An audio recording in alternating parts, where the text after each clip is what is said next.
Parmi les nombreuses méthodes qu'il testa, chauffer le vin s'avéra la plus efficace. Mais comment ne pas dénaturer le vin?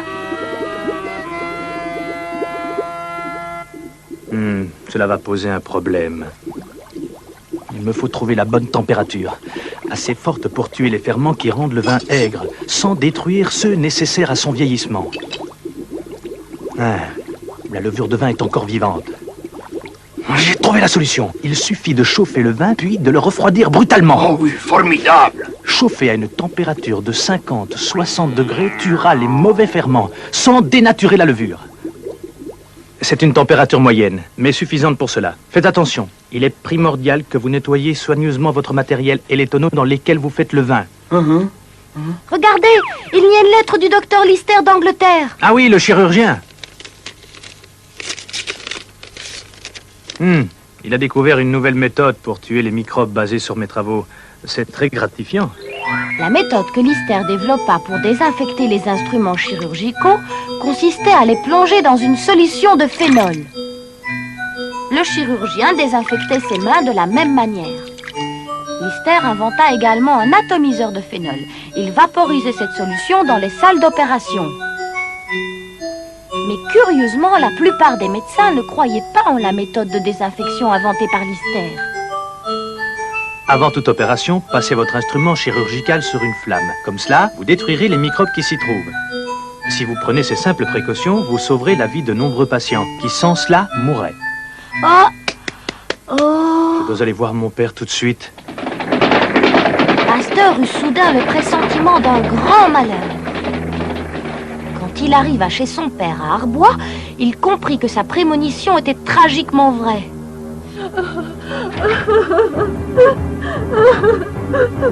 Il arrivait trop tard. Son père était mort le matin même.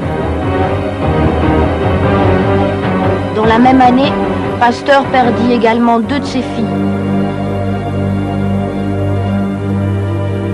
En 1868, Pasteur lui-même eut une hémorragie cérébrale qui lui paralysa le bras et la jambe gauche. Quelle terrible souffrance pour un seul homme! Mais malgré cela, il poursuivit sans répit ses recherches contre la maladie. Je pense que je suis près du but. Il étudie le microbe qui est responsable du choléra chez les poules. J'ai retrouvé cette culture au fond de mon laboratoire et les microbes semblent encore vivants. Que se passerait-il si vous l'injectiez quand même à une poule? Elle attrapera probablement le choléra et mourra.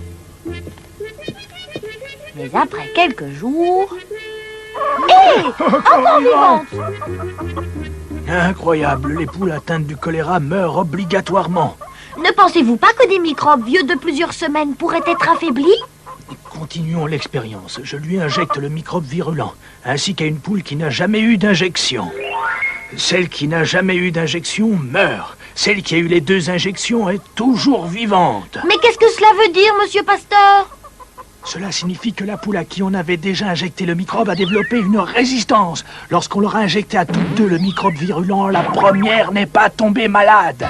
Après plus de 4 ans d'expérimentation, Pasteur réussit à trouver des vaccins contre le charbon du mouton et le rouget du porc. Cela fit faire un pas géant à la recherche médicale. La vaccination, voilà le remède. Recevoir une injection d'un microbe affaibli, tant qu'on est en bonne santé, vous empêche d'attraper la maladie. C'est aussi simple. La vaccination permet au corps de développer une résistance à la maladie. Voici un chien enragé. Il souffre de l'un des maux les plus terribles que l'on connaisse, la rage. Quelqu'un mordu par un chien qui a la rage sera malade dans les 2 semaines et ensuite, quand le virus atteindra son cerveau, il mourra. Je ne vois pas le microbe de la rage dans la salive que j'ai prélevée sur ce chien enragé. Intrigué par cela, Pasteur prit alors des échantillons de sang de ce chien et les examina au microscope. Mais il n'y vit rien de particulier.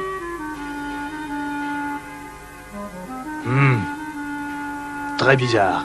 Voyons, nous savons que la rage est une maladie du système nerveux.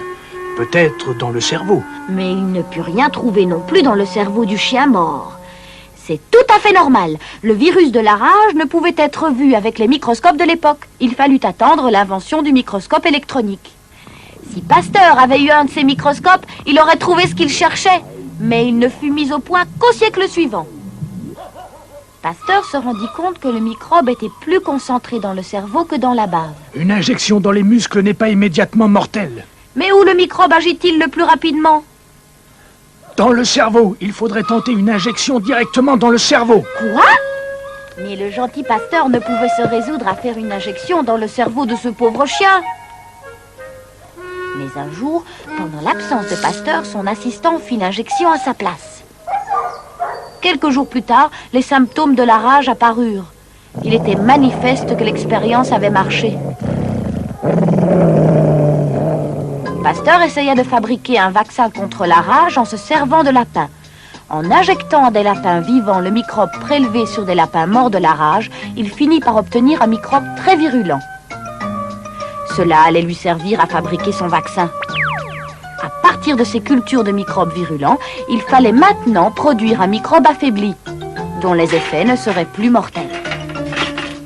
Pour affaiblir le microbe, il fit sécher un bout de moelle épinière d'un lapin mort de la rage.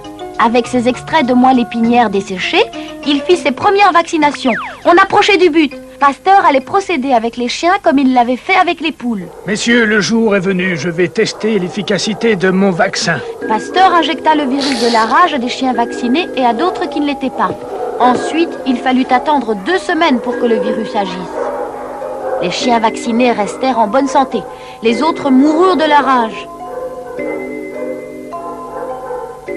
L'expérience de Pasteur fut un succès. Pasteur fit un dernier test avec le vaccin. Il mit en contact des chiens vaccinés avec des chiens atteints de la rage. Le chien enragé attaqua directement. Mais le chien immunisé ne contracta pas la rage. L'expérience était concluante. Étonnant, je n'aurais jamais cru une chose pareille.